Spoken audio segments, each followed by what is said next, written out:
परिश्रम और मेहनत से तैयारी रहते हैं।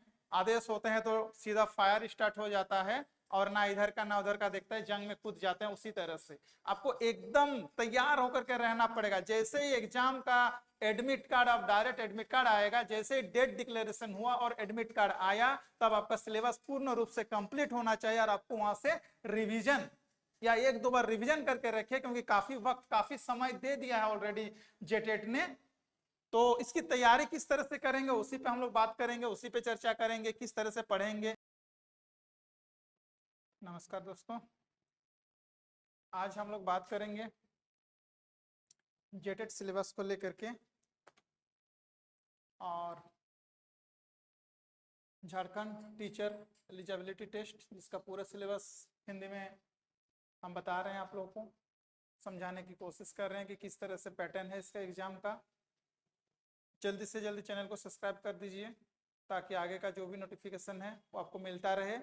हर एग्जाम का गवर्नमेंट ऑफ इंडिया के थ्रू, गवर्नमेंट ऑफ झारखंड सरकार या फिर अदर स्टेट का जितना भी एग्जाम आने वाले हैं उसका सबका नोटिफिकेशन अपडेट करते रहेंगे और साथ ही साथ हर एग्जाम का सिलेबस हम अपडेट करते रहेंगे हमारे मास्टर ट्रिक्स में।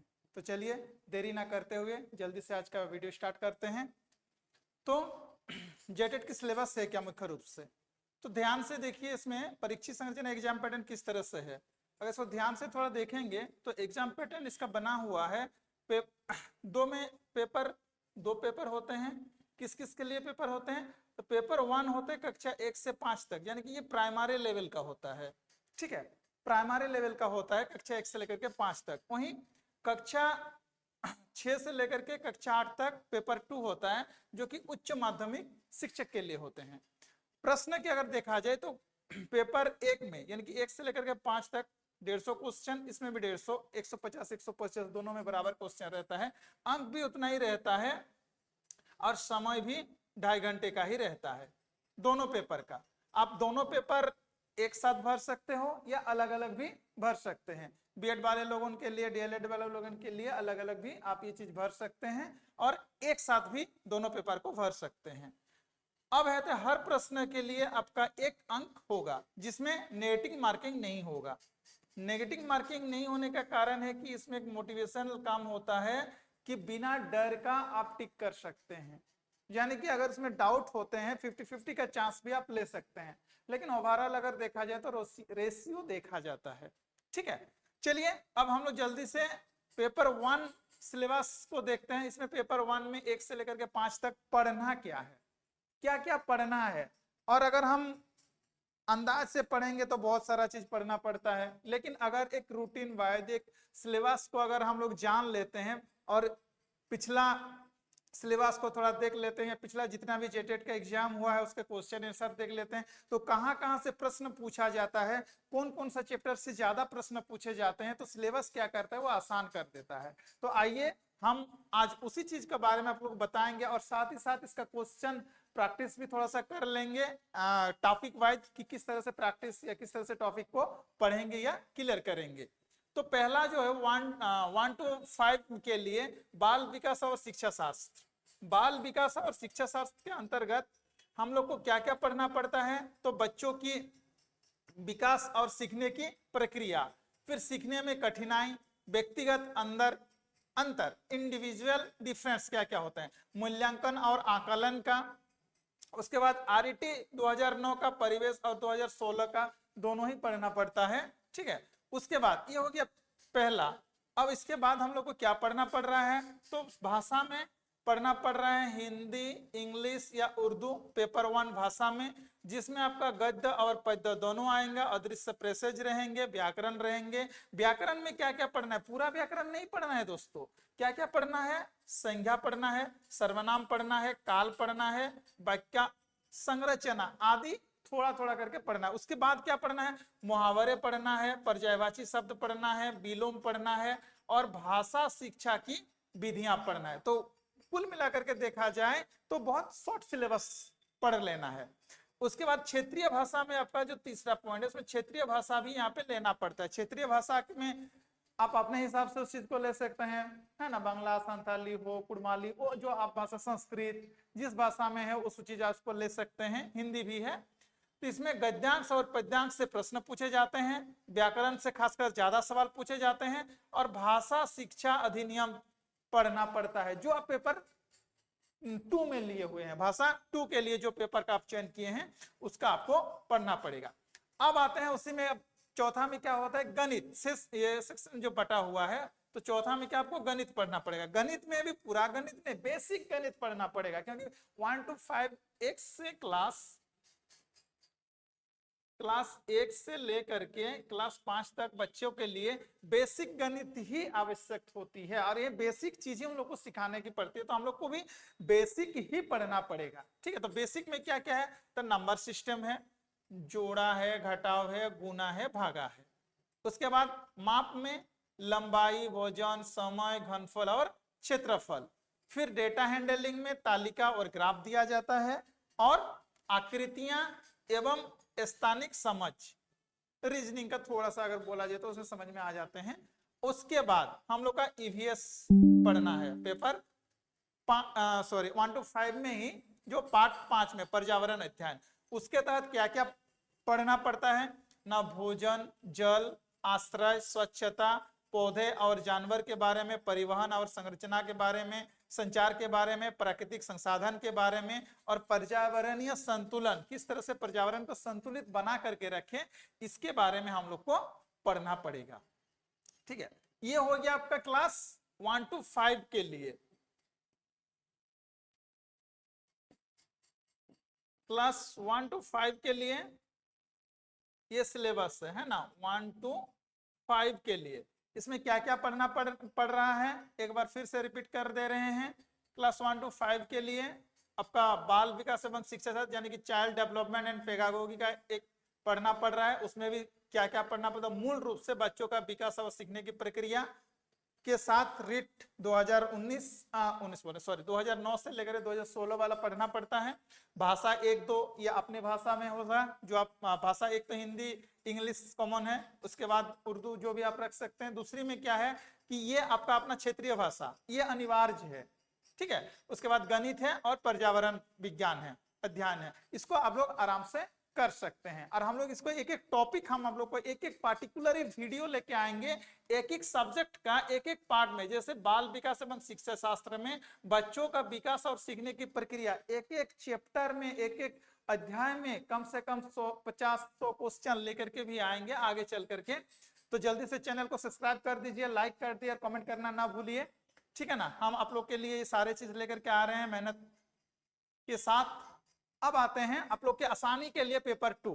पेपर 2 क्या है, क्लास 6 से लेकर के क्लास 8 तक, क्लास 6 से लेकर के क्लास 8 तक। तो इसमें क्या पढ़ना पड़ रहा है, वही बाल विकास ही पढ़ना पड़ रहा है, बाल विकास और शिक्षा शास्त्र। अब बाल विकास और शिक्षा शास्त्र में क्या पढ़ना पड़ रहा है ना, बाल मनोविज्ञान और विकास, सीखने की सिद्धांत और शिक्षण विधियां और मूल्यांकन। ये बहुत इंपॉर्टेंट चीज यहाँ पे है, क्योंकि ये उच्च हो गया, मानसिक स्तर का विकास हो चुका है बच्चों में, तो इसीलिए ये सारा चीजें आपको थोड़ा डीपली अध्ययन करना पड़ेगा। उसके बाद भाषा हिंदी इंग्लिश में, तो भाषा में गद्यांश और पद्यांश दोनों रहेगा। व्याकरण भी पूछे जाएंगे, व्याकरण में क्या रहेगा, काल, वाच्य, वाक्य, मुहावरे, लोकोक्तियां और भाषा अधिनियम की विधियां, कहां से किस तरह से। उसी तरह से दूसरा लैंग्वेज में भी आप अपने भाषा को ले सकते हैं, उसमें भी भाषा कौशल, पठन, लेखन, श्रावण, वाचन, व्याकरण और अध्यापन की विधियां रहते हैं। और अगर यहाँ पे 2 पार्ट में होता है, साइंस और मैथ्स और आर्ट्स वाले के लिए। तो साइंस और मैथ्स वाले के लिए जो उम्मीदवार साइंस और विज्ञान को पढ़ाना चाहते हैं, उसके लिए गणित में क्या क्या एक्स्ट्रा रह जा, उन लोग के सब्जेक्ट के लिए, एक्स्ट्रा तो नहीं बोलेंगे, उन लोगों के सब्जेक्ट के लिए जो कि मैथमेटिक्स एंड साइंस के टीचर बनना चाहते हैं, उसको लिए बीजगणित, ज्योमेट्री, अनुपात, प्रतिशत, औसत, क्षेत्रफल, घनफल। जीव विज्ञान में आ जाते हैं सजीव जगत, भौतिक जगत, भौतिक विज्ञान में गति, बल, है ना, ऊर्जा, ध्वनि, प्रकाश, विद्युत। और रासायनिक विज्ञान में आ जाते हैं पदार्थ, तत्व और यौगिक। इसमें एक होता है आर्ट्स और कॉमर्स, और एक होता है साइंस। आर्ट्स कॉमर्स का सेम सिलेबस हो जाता है, साइंस का अलग से हो जाता है, क्योंकि जब आप फॉर्म भरोगे तो यहाँ पे आर्ट्स के लिए आपको SST या सोशल साइंस आपको भरना पड़ता है आर्ट्स और कॉमर्स के लिए, जबकि साइंस वालों के लिए साइंस भरना पड़ता है। अब सामाजिक अध्ययन में हम लोग आते हैं। सामाजिक विज्ञान के अंदर यानी सोशल स्टडी का जो उम्मीदवार एसएसटी को पढ़ाना चाहते हैं, यानी कि इतिहास, भूगोल, नागरिक या लैंग्वेज सब्जेक्ट में जो टीचर बनना चाहते हैं, उसके लिए क्या है ना इतिहास। तो इतिहास में क्या पढ़ना पड़ेगा, प्राचीन, मध्यकालीन और आधुनिक भारत। तो भारत का इतिहास पढ़ना पड़ेगा, वर्ल्ड का नहीं, भारत का इतिहास पढ़ना पड़ेगा। भूगोल तो पृथ्वी, जलवायु, संसाधन और पर्यावरण के बारे में पढ़ना पड़ेगा। राजनीतिक विज्ञान में संविधान, लोकतंत्र और शासन व्यवस्था, 3-3 चैप्टर करके पढ़ना पड़ रहा है। देखिए ज्यादा नहीं पढ़ना पड़ रहा है। उसके बाद अर्थशास्त्र में आर्थिक गतिविधियां और संसाधन विकास, इस हो गया आपका सिलेबस। ये कितने का हो गया, 6 to 8 के लिए, कक्षा 6 से और 8 के लिए। तो देखा जाए तो सिलेबस संयुक्त है, मिला जुला सिलेबस है, अच्छा भी सिलेबस है। आप जिस हिसाब से तैयारी कर रहे हैं उस हिसाब से, अगर जेटेट के सिलेबस के हिसाब से एक सब्जेक्ट को पूरा चैप्टर वाइज अगर ब्रेकडाउन किया जाए तो जेटेट में पेपर 2 को थोड़ा सा एग्जाम्पल के तौर पे ले लेते हैं, और पेपर 1, क्योंकि 2 पेपर हैं, पेपर 1 और पेपर 2, कक्षा 1 से लेकर के 5 तक और कक्षा 6 से लेकर के 8 तक जो फॉर्म निकल गए थे, फॉर्म भर भी गया था। अब एग्जाम हाल ही फिलहाल में बहुत जल्दी होने वाले हैं, उम्मीद किया जा रहा है ऐसा, ठीक है, क्योंकि 24 बीच में 25 पूरा बीता, अब 26 में एग्जाम होगा ही होगा। तो सीधी सीधी बात है, जब जरूरत होगा तब तो करने से नहीं होगा, उससे पहले ही तैयारी करके रखना पड़ेगा। ऐसा तैयारी करिए कि जैसे बॉर्डर में हमेशा फोर्स खड़ा रहता है, जैसे ही जंग का स्थिति होता है तो तैयार, उससे पहले ही कठोर परिश्रम और मेहनत से तैयारी रहते हैं। आदेश होते हैं तो सीधा फायर स्टार्ट हो जाता है, और ना इधर का ना उधर का देखता है, जंग में कूद जाते हैं। उसी तरह से आपको एकदम तैयार होकर के रहना पड़ेगा। जैसे ही एग्जाम का एडमिट कार्ड, अब डायरेक्ट एडमिट कार्ड आएगा, जैसे ही डेट डिक्लेरेशन हुआ और एडमिट कार्ड आया, तब आपका सिलेबस पूर्ण रूप से कंप्लीट होना चाहिए, और आपको वहां से रिवीजन या 1-2 बार रिवीजन करके रखे, क्योंकि काफी वक्त, काफी समय दे दिया है ऑलरेडी जेटेट ने। तो इसकी तैयारी किस तरह से करेंगे उसी पे हम लोग बात करेंगे, उसी पे चर्चा करेंगे, किस तरह से पढ़ेंगे। तो कक्षा 1 से कक्षा 5 तक शिक्षक बनने के लिए आपको क्या क्या करना पड़ेगा, और पहले सिलेबस तो जान लिए, तो करना क्या क्या अभी पड़ेगा। तो बाल विकास एवं शिक्षा शास्त्र यानी चाइल्ड डेवलपमेंट पेडागोगी पढ़ना पड़ेगा, अध्याय 1, अध्याय 2, अध्याय 3 और अध्याय 4। तो अध्याय 1 में क्या पढ़ना पड़ेगा, बाल विकास एवं सिद्धांत और उसका चरण को हम लोग को जानना पड़ेगा। वहीं 2 में सीखने की प्रक्रिया क्या है उसको हमको जानना पड़ेगा। अध्याय 3 में समावेशी शिक्षा, और 4 में शिक्षण विधियां और अधिगम मनोविज्ञान। अब देखिए बाल विकास में और शिक्षा शास्त्र में हम लोग को चाइल्ड डेवलपमेंट एंड पेडागोगी में ये सारा चीज पढ़ना पड़ रहा है। सिलेबस तो थोड़ा सा दे दिया था, लेकिन हमने उसको क्या किया, अध्याय वाइज बांट दिए हैं। अब हिंदी भाषा में हम लोग को क्या करना पड़ेगा, हिंदी भाषा स्थानीय भाषा में, तो भाषा की प्रकृति और महत्व को समझना पड़ेगा, अध्याय करके बांट दिए। भाषा अधिगम की प्रक्रिया को पढ़ना पड़ेगा, व्याकरण में संज्ञा, सर्वनाम, काल, वाक्य संरचना आदि पढ़ना पड़ेगा। वहीं अध्याय 4 में भाषा कौशल, सुनना, बोलना, पढ़ना, लिखना, ये सारा चीज को एक एक करके कि कैसे ये सारा चीज होंगे हम लोग को जानना पड़ेगा। वहीं अध्याय 5 में भाषा शिक्षण पद्धतियों को हम लोग को जानना पड़ेगा। तो आइए आगे चलते हैं। अब भाषा 2 यानी कि अगर आप इंग्लिश लेते हैं या अन्य भाषा लेते हैं तो उसमें आपको क्या क्या पढ़ना पड़ेगा अन्य भाषा के तहत।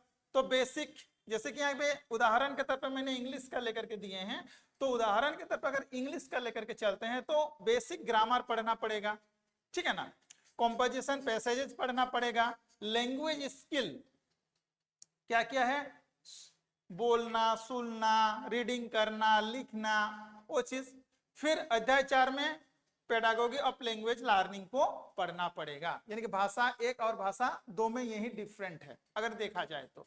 अब गणित में क्या क्या पढ़ना पड़ेगा, तो गणित में संख्या, ये चैप्टर वाइज बांट दिए हैं अध्याय वाइज। गणित में 4-5 चैप्टर पढ़ना है, तो संख्या, नंबर और ज्योमेट्री, माप, गणितीय तर्कशास्त्र, गणितीय शिक्षण विधियां, ठीक है ना। ये सबको पढ़ना पड़ेगा। कक्षा 1 से लेकर के 5 तक जो भी टीचर बनना चाहते हैं वो सबको ये चीज पढ़ना पड़ेगा। ऐसा पार्टिकुलर ही नहीं है कि आधा आधा पढ़ना पड़ेगा, ठीक है ना। और पर्यावरण विज्ञान में ईवीएस में अध्याय 1, 2 इस सब में देखिए 5-5 करके, ये 4-5 ऐसे बना हुआ है। तो पर्यावरण और उसका महत्व को, प्राकृतिक संसाधन में जल, मृदा, वनस्पति और पशु, वहीं सामाजिक जीवन और परिवार को यह है। और अध्याय 4 में अगर देखोगे तो परिवहन और संचार, और अध्याय 5 में ईवीएस शिक्षण पद्धति को डाला गया है।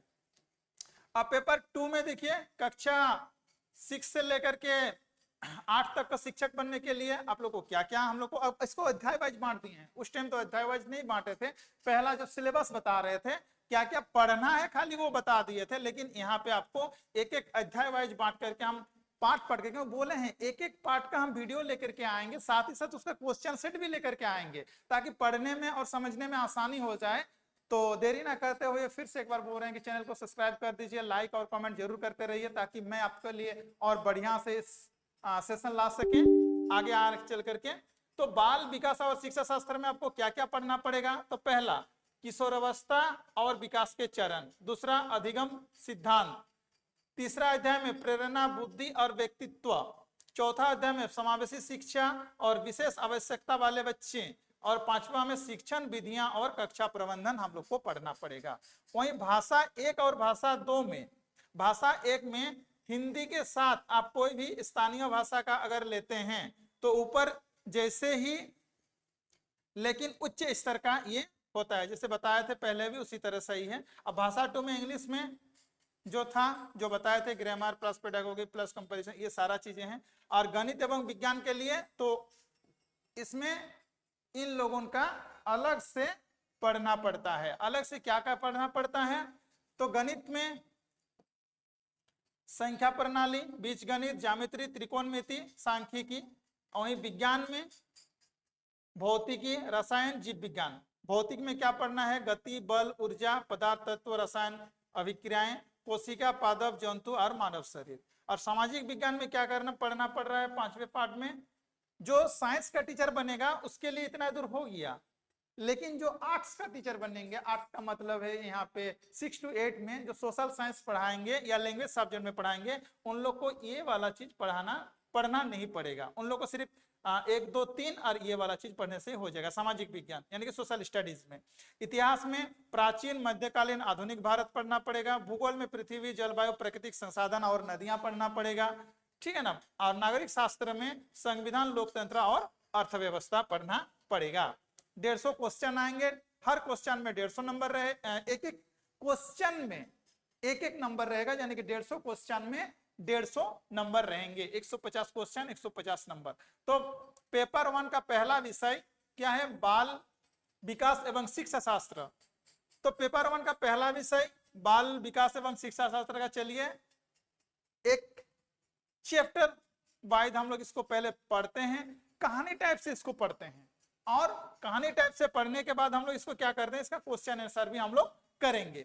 तो कहानी से शुरुआत, कल्पना करिए एक नन्हा सा बालक जो जन्म लेता है अभी, क्योंकि बाल विकास हम लोग पढ़ रहे हैं, तो बच्चों का जो विकास है, शिशु यानी कि जन्म लेने के बाद ही वो बालक आ जाते हैं, तो वहां से स्टार्ट करते हैं। तो कल्पना कीजिए कि एक नन्हा सा बालक जन्म लेता है ना, छोटे को जन्म लिया, तो पहले वो माँ की गोद में हंसना खेलना सीखता है, हंसता है, सीखता है, रेंगता है, चलता है, बोलता है, जो भी करता है वो माँ के साथ ही, यानी कि माँ के साथ युक्त होकर के चलता है। धीरे धीरे वही बच्चा जब बड़ा होने लगता है और स्कूल जाने लगता है, तो वो अपने दोस्त के साथ खेलने लगता है और नए नए अनुभव सीखने लगता है। नए नए अनुभव वो माँ के साथ भी सीख रहा है, और स्कूल जब जाता है तो दोस्तों के साथ भी वो नए नए अनुभव सीख रहा है, और उसे पता चलता है। यानी जन्म से लेकर के, तो बाल विकास की क्रम क्या है, तो इसको ध्यान से देखिए। जन्म से लेकर के किशोरावस्था तक जो पूरा सफर होता है उसी को ही बाल विकास कहते हैं। क्लियर हो गया? कहानी इतना आसानी से देख लीजिए कहानी बार। अब बाल विकास है क्या, इस चीज को अगर ध्यान से देखेंगे तो बाल विकास है क्या, तो जन्म से लेकर के किशोरावस्था का पूरा सफर को ही बाल विकास कहलाता है। तो बच्चों के शारीरिक, अब इसमें विकास क्या क्या हो रहा है ये तो बोल दिए बाल विकास, लेकिन विकास हो क्या क्या रहा है बच्चों में, तो बच्चों में क्या क्या विकास हो रहा है? सबसे पहले शारीरिक विकास हो रहा है, मानसिक विकास हो रहा है, और दोस्त के साथ मिलकर के सामाजिक विकास हो रहा है। और उसमें क्या बदलाव हो रहा है ना, भावनात्मक रूप से उसमें बदलाव भी आ रहे हैं, और इसी प्रक्रिया को बाल विकास कहते हैं। तो बाल विकास की प्रक्रिया को क्या कहते हैं? बच्चों में जब एक बच्चा मां से जन्म लेते हैं, जन्म लेने के बाद जब धीरे धीरे वो ग्रोथ होने लगता है, बड़ा होने लगता है, और वो माँ के साथ सीखता है, हंसता है, खेलता है, बातें करता है, फिर जब वही बच्चा बड़ा होता है और स्कूल जाने लगते हैं, तो स्कूल में वो नए नए दोस्त बनाते हैं, नए नए चीज सीखते हैं, और उसका एक नया अनुभव प्राप्त होता है, तो उसको क्या बोले थे? ये जो सफर होता है, ये जिंदगी का, इस सफर को ही सामाजिक और भावनात्मक, आर्थिक और मानसिक रूप से जो जुड़ाव होता है, उसी प्रक्रिया को बाल विकास कहते हैं। इसमें प्रमुख क्षेत्र आते हैं, प्रमुख क्षेत्र मतलब चार, इसमें चरण होते हैं, 4 चरण से इसको गुजरते हैं। प्रमुख चरणों में से अगर देखा जाए तो पहला चरण क्या होता है, जो कि हम बता ही दिए हैं, फिर एक बार रिपीट कर दे रहे हैं, शारीरिक विकास। यानी कि बच्चों में क्या होता है, फिजिकली डेवलपमेंट होता है, शरीर का बढ़ना, चलना फिरना, स्वस्थ रहना। फिर मानसिक विकास, मानसिक विकास में क्या आते हैं, उसमें सोचना, समझना, समस्या को हल करने की क्षमता, बोलने की क्षमता, ये सारा चीज उसमें आ जाता है मानसिक विकास के अंतर्गत। फिर क्या आता है, सामाजिक विकास, सोशल डेवलपमेंट में क्या है, दोस्तों के साथ मिलना, समूह में रहना, अनुशासन सीखना, ये सारे चीज डेवलप होने लगते हैं धीरे धीरे करके। और लास्ट में फोर्थ में आते हैं भावनात्मक विकास, इमोशनली डेवलपमेंट। इमोशनली किस चीज से? छोटे में भी होते हैं लेकिन कम स्तर पे होते हैं, जब बड़े हो जाते हैं तो उसमें या तो ज्यादा नहीं तो कम होने लगता है, जैसे कि गुस्सा होना, खुशी होना, डर का आना। जब बच्चे छोटे होते हैं तब डर नहीं रहता है, लेकिन धीरे धीरे ये सारा चीज क्या होता है ना, उसमें भावनात्मक रूप से विकास होते रहता है। और आत्मविश्वास, जब बच्चे छोटे होते हैं तो हर चीज में बहुत ज्यादा आत्मविश्वास होते हैं, डर बोल करके कोई चीज नहीं है, और जहां डर आ जाता है वहां पे आत्मविश्वास घटने लगते हैं, जहां डर आ जाता है वहां पे गुस्सा बढ़ने लगता है, और जहां डर आ जाता है वहां पे खुशियां कमने लगता है।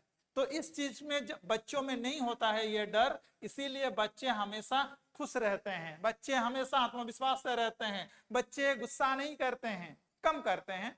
लेकिन जब बच्चे धीरे धीरे बड़े होने लगते हैं और बाकी एक चीज में सबको समाहित कर लेते हैं। ठीक है, चलिए आगे बढ़ते हैं। बाल विकास के प्रमुख सिद्धांत। तो बाल विकास के प्रमुख सिद्धांत क्या क्या हैं? तो कुछ बड़े वैज्ञानिकों ने बच्चों के विकास को समझने की कुछ कुछ सिद्धांत दिए, जिनमें से पियाजे बहुत इंपॉर्टेंट, हमेशा एग्जाम में ये इंपॉर्टेंट रहता है और हमेशा आते भी हैं। तो पियाजे का संज्ञानात्मक विकास सिद्धांत क्या कहलाता है? बच्चा खेल खेल में सोचने और सीखने की क्षमता को ही विकास करता है।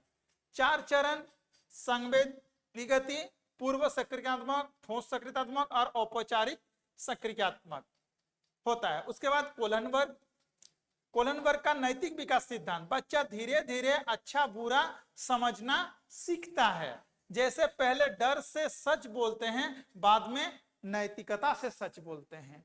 ठीक है, उसी तरह से वाइगोस्की, वाइगोस्की का सामाजिक सांस्कृतिक सिद्धांत क्या कहलाता है? बच्चे अकेले नहीं सीखता, ये क्या बोल रहे हैं कि बच्चे अकेले नहीं सीखता है, बल्कि समाज और भाषा के माध्यम से सीखता है। यानी टीचर और पेरेंट्स का रोल बहुत जरूरी है बच्चे को सही एजुकेशन, सही गाइडलाइन देने के लिए। ठीक है, और आते हैं एरिक्सन। एरिक्सन क्या कहते हैं? मनोसामाजिक विकास सिद्धांत, जीवन के हर चरण में बच्चा अलग चुनौती का सामना करता है। क्या चीज का? अलग चुनौती का सामना करता है, और वहां से जो बच्चे सीखते हैं वो बच्चे, जैसे कि बचपन में भरोसा बनाना, किशोरावस्था में पहचान पाना, भरोसा बनाना फिर पहचान पाना। अब बाल विकास के चरण को अगर हम लोग देखेंगे तो इसमें 4 चरण आते हैं। ठीक है, जन्म से लेकर के किशोरावस्था तक 4 चरण आता है।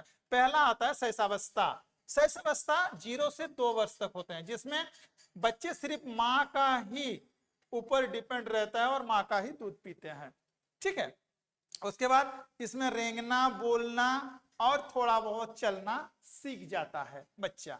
उसके बाद प्रारंभिक बाल्यावस्था यानी कि 2 से 6 साल तक, इसमें वो क्या करता है? खेलना, रंग बिरंगी चीजों को पहचानना आदि समझ में आ जाता है। फिर मध्य बाल्यावस्था 6 से 12 वर्ष तक, स्कूल जाना, पढ़ाई और खेलकूद में रुचि आदि उसमें ग्रोथ होने लग जाता है। और चौथा जब आ जाता है किशोरावस्था, तो 12 से लेकर के 18 वर्ष की उम्र को किशोरावस्था ही कहा जाता है।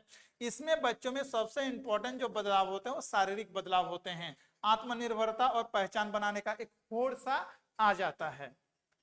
ठीक है, तो ये हम लोग पढ़े। अब इसमें परीक्षा में पूछे जाने वाला प्रश्न क्या है, तो थोड़ा सा इसमें अगर आप देख लोगे तो प्याजे का ठोस सकारात्मक रच का चरण किस उम्र तक आता है, यानी प्याजे का ठोस सकारात्मक चरण किस उम्र तक आता है, समावेशी शिक्षा का क्या अर्थ है, भावनात्मक विकास का उदाहरण दीजिए।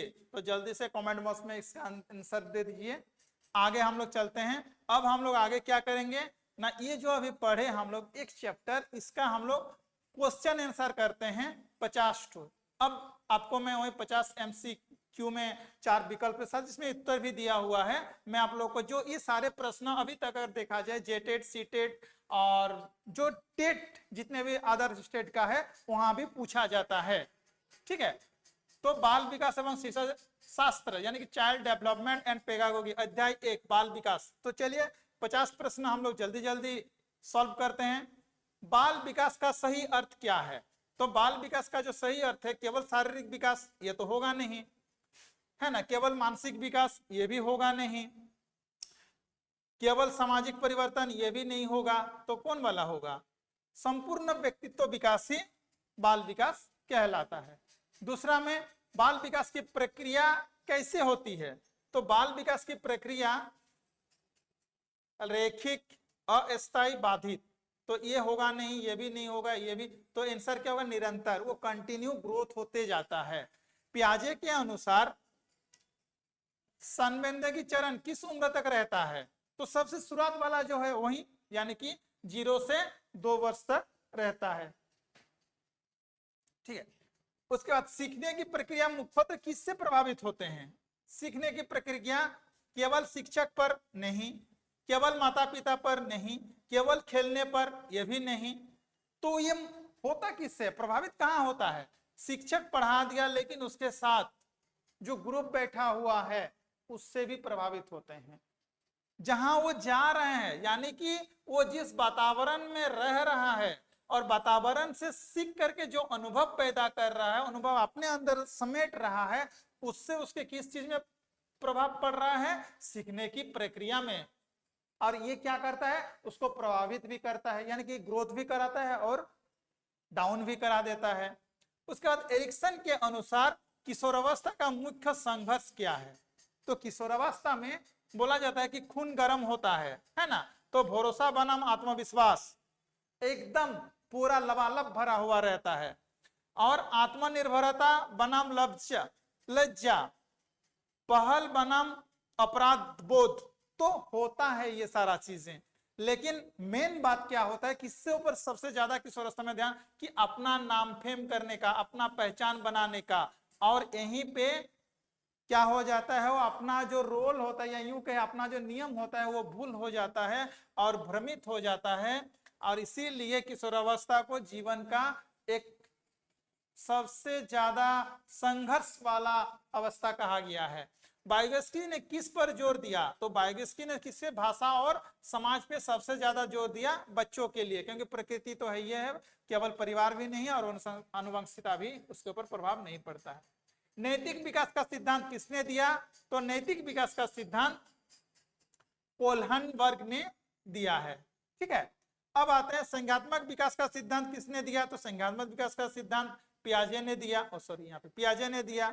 सुनहरे बचपन का काल किससे कहा जाता है, सुनहरे बचपन का काल जो एकदम छोटा होता है, ठीक है ना, बस उसी को, यानी कि प्रारंभिक बाल्यावस्था को ही सुनहरे बचपन का काल कहा जाता है, मध्य बाल्यावस्था को नहीं, क्योंकि इसके समय में बच्चे पूर्ण रूप से माँ के साथ ही रहते हैं और जो भी होते हैं वो माँ के साथ ही काम उसका होता है। उसके बाद समावेशी शिक्षा का मुख्य उद्देश्य, तो समावेशी शिक्षा का मुख्य उद्देश्य क्या है, केवल सामान्य बच्चों को पढ़ाना, विशेष बच्चों को अलग करना, सभी को समान अवसर देना, होशियार बच्चे को ध्यान देना, नहीं, ये सभी को समान अवसर देना है। समावेशी यानी कि सबके लिए एक समान, शैशवावस्था किस उम्र तक होती है? तो शिशु की अवस्था जो होती है वो 0 से 2 वर्ष तक क्यों ही माना गया है। तो आंसर इसके क्या हो जाएगा? ए नंबर आंसर हो जाएगा।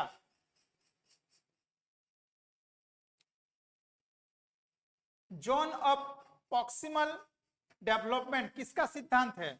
तो ये वाइगोत्स्की का सिद्धांत है, ठीक है ना। टर्स्ट एंड मैट्रिक्स किस आयु में होते हैं? तो ये जन्म से लेकर के 1 वर्ष तक की में होते हैं, ठीक है ना। आगे जल्दी जल्दी करते हैं। इसमें ऑप्शनल स्टेज किस आयु में होते हैं? तो चूज करने का 7 से 11 वर्ष, लेकिन वहां पे 11 से 12 भी हो जाता है, ठीक है ना। नैतिक विकास का पहला चरण तो पूर्व संवैधानिक नहीं, पूर्व संवैधानिक ही होगा। बाल विकास और बुद्धि में अंतर, तो किस में अंतर होता है? बाल विकास और बुद्धि में दोनों समान नहीं होते हैं। वृद्धि मापी जा सकती है, विकास नहीं। सही बात है। बाल विकास और बुद्धि में अंतर क्या है? इस चीज को हम लोग माप नहीं सकते हैं, लेकिन विकास यानी कि वो बढ़ रहा है, उसको मापा जा सकता है। कितना किलो, जैसे कितना वजन बढ़ा तो केजी में, कितना सेंटीमीटर बढ़ा तो ऊंचाई में, इस चीज को तो हम लोग माप सकते हैं, लेकिन उसका बुद्धि के स्तर को हम लोग नहीं माप सकते हैं ना। तो वृद्धि मापी जा सकती है, लेकिन बुद्धि नहीं, ठीक है। चलिए आगे। प्ले वे मेथड किस शिक्षा से जुड़े हैं? तो ये गणित, भाषा, प्रारंभिक बाल शिक्षा, विज्ञान। तो प्रारंभिक बाल शिक्षा, इसीलिए आज के डेट में प्ले स्कूल बहुत ज्यादा मात्रा में खुल गए हैं हर जगह, है ना। बच्चों को खेल खेल में शिक्षा दिया जाता है। किशोरावस्था को क्या कहते हैं? तो किशोरावस्था को स्वर्ण काल, संक्रमण काल, अज्ञान काल, स्थिर काल। तो उसको संक्रमण काल कहा जाता है, क्योंकि बोला जाता है ना, खून गर्म है, भागने के अपना पहचान बनाने का होड़ लगा रहता है। एरिक्सन के अनुसार इंडिविजुअल एंड गिल्ट किस आयु में होते हैं? तो सबसे ज्यादा गिल्टी किस में होते हैं? 3 से 6 वर्ष की आयु में सबसे ज्यादा होते हैं। लर्निंग बाय डूइंग किसका सिद्धांत है? तो जॉन डूइंग का ही सिद्धांत है, लर्निंग बाय डूइंग। बच्चों का पहला विद्यालय कौन होता है या कौन सा होता है? देखिए यहाँ पे विद्यालय का बात बता रहा है, शिक्षा का बात नहीं, तो ध्यान दीजिएगा, ठीक है ना। तो बच्चों का पहला विद्यालय होता है उसका परिवार, वहीं पे वो चीज सीखता है, सारे के सारे चीज। फिर आते हैं पियाजे के अनुसार औपचारिक संक्रियात्मक चरण किस उम्र में होता है? तो 11 वर्ष से आगे में उसमें होते हैं। किसने दिया ये? तो ये स्कैनर ने दिया। समावेशी शिक्षा से किसको लाभ होता है? तो समावेशी शिक्षा से सभी बच्चे को लाभ होता है, ठीक है ना। केवल सामान्य बच्चे को नहीं, क्योंकि ये तो पहले से ही, ये विशेष बच्चे भी नहीं जो दिव्यांग होते हैं, किसी को नहीं तो हो ही नहीं सकता, ये भी नहीं, तो क्या होगा? सबको समान, तो सभी बच्चे को उसमें लाभ होते हैं। किशोरावस्था में सबसे बड़ा परिवर्तन क्या होता है? तो सबसे बड़ा भाषा, ये तो हो जाता है, खेलकूद नहीं, शारीरिक और यौन परिवर्तन सबसे ज्यादा होता है। हर चीज शरीर में हार्मोन डेवलप होने लगता है, विकास होने लगता है, जिसके तहत उत्तेजना पैदा होने लगता है, और वो चीज किशोरावस्था में फिर वो बोलते हैं ना, चीर फाड़ देने का उम्र होता है ये, है ना। फिर कनेक्टिविटी का अर्थ क्या होता है ना? बौद्धिक विकास। इमिटेशन किस प्रकार का अधिगम है? तो अवलोकन अधिगम है, जिसको हम लोग आकलन कर सकते हैं। बाल्यावस्था की अवधि किस उम्र तक होती है? तो 2 से 6 वर्ष तक की उम्र को बाल्यावस्था कहा जाता है। ऑपरेंटेड कंडीशन किससे दिया है? तो ये स्कैनर का सिद्धांत दिया गया है। पर्सनालिटी का निर्माण किससे होता है? तो आनुवांशिकता और पर्यावरण से होता है, केवल समाज से भी नहीं, शिक्षा से भी नहीं, और परिवार से भी नहीं। किस चीज से ना? आनुवांशिक से होता है। ट्रायल एंड एरर सिद्धांत किसने दिया था? तो ये जो सिद्धांत दिया था, जो हम लोग पढ़े हुए थे, किसने दिया था? थॉर्नडाइक ने दिया था, है ना। बाकी सब रॉन्ग हो जाएगा, तो इसका आंसर क्या हो जाएगा? ए, थॉर्नडाइक। मॉरल रिलीजन किस आयु में पाया जाता है? तो 5 से 10 वर्ष की आयु में पाया जाता है। इमोशनली डेवलपमेंट किससे जुड़ा होता है, तो ये इमोशनली यानी कि इंग्लिश वर्ड है, तो ये भावनाओं से जुड़ा होता है, शारीर से नहीं, मानसिक से शिक्षा से। किशोरावस्था की सबसे बड़ी समस्या क्या है, पहचान बनाना। आज के डेट में जैसे कि रील बना रहे हैं, वीडियो बना रहे हैं, शॉर्ट्स बना रहे हैं, है ना, और इसमें फेसबुक, यूट्यूब, इंस्टा, ट्विटर आदि में पूरा एकदम चल क्या कि अपना पहचान बनाने का दौड़, लेकिन उसमें अपनी नैतिक शिक्षा को भूलते जा रहे हैं। तो किशोरावस्था की सबसे बड़ी समस्या ये है कि अपना नैतिक पहचान को ना बना करके वो क्या कर रहे हैं, एक होड़ में भाग रहे हैं। तो पहचान बनाना सबसे। लर्निंग विदाउट रिफ्रेशमेंट किससे जुड़ा हुआ है, तो अवलोकन अधिगम से जुड़ा हुआ है। क्लासिकल कॉन्डिक्टिंग किसने दी है, तो पावलोव ने दिया हुआ है। बाल विकास में शिक्षक की मुख्य भूमिका क्या है, तो मार्गदर्शन करना, सिर्फ रास्ता दिखाना होता है। किशोरावस्था में सामाजिक विकास का मुख्य तत्व क्या है, ना मित्र समूह होता है। तार्किक सोचने की क्षमता, किशोरावस्था को अंग्रेजी में क्या कहता है, तो एडोलेसेंस कहा जाता है। बाल विकास का अध्ययन क्यों आवश्यक है, तो बच्चों को समझने और उसको पढ़ाने के लिए, उसकी मानसिक स्थिति को जांचने के लिए हम लोग को बाल विकास की जो अध्ययन है वो जरूरी है। इग्नोटिक स्पीच किस चरण में होते हैं, तो पूर्व सक्रियात्मक यानी कि 2 से 7 वर्ष में होते हैं। ये वाला पहले ही हो चुका था, बच्चों टीचर का नकल करते हैं, है ना। रिस्कॉन के अनुसार इंडस्ट्री वर्सेस इन्फ्लुएंजा किस आयु में आता है, तो 6 से 12 वर्ष में वो सारा आने लगता है। पियाजी के अनुसार फॉर्मल ऑपरेशन स्टेज किसकी विशेषता है, तो अप्रत्यक्ष अनुभव, अमूर्त सोच, केवल खेलकूद, संवेदनीय अनुभव नहीं, अमूर्त सोच में ये होते हैं। समावेशी शिक्षा का हिंदी अर्थ क्या है, तो समावेशी यानी कि सबको साथ लेकर के चलने को ही कहते हैं समावेशी। और learning is process of modification and behaviour किसका कथन है, तो ये कथन है स्किनर का। किसका कथन है, ये स्किनर का, पियाजे, एरिक्सन और प्लानर का नहीं। मोटिवेशन क्या है, तो व्यवहार को दिशा देने वाली शक्ति को ही मोटिवेशन कहा जाता है। बाल विकास में शिक्षक को क्या करना चाहिए, तो बाल विकास में केवल किताब पढ़ाना, बच्चों की रुचि और क्षमता के अनुसार शिक्षा देना, बच्चों को दबाना, केवल परीक्षा की तैयारी करना, ना ना ना, इसमें होगा बच्चों की रुचि और क्षमता के अनुसार शिक्षा देना, जो सबसे सही है।